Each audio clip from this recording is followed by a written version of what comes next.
પાંડેસરામાં પત્નીની હત્યા કરી 13 વર્ષથી ફરાર આરોપી કોસંબાથી ઝડપાયો। સુરતમાં 13 વર્ષથી ફરાર થયેલો હત્યાનો આરોપી ઝડપાયો છે।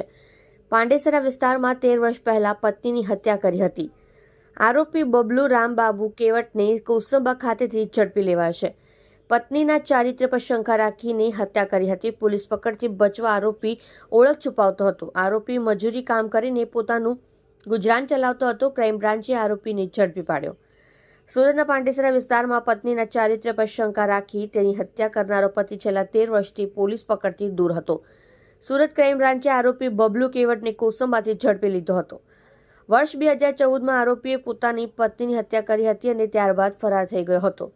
આરોપી પોલીસ પકડથી બચવા માટે પોતાના અલગ અલગ નામના આધાર કાર્ડ બનાવી ઓળખ છુપાવતો હતો। તે મજૂરી કરીને પોતાનું ગુજરાન ચલાવતો હતો। હાલ ક્રાઇમ બ્રાન્ચે આરોપીને ઝડપીને તેનો કબજો પાંડેસરા પોલીસને સોંપવાની તજવીજ હાથ ધરી છે।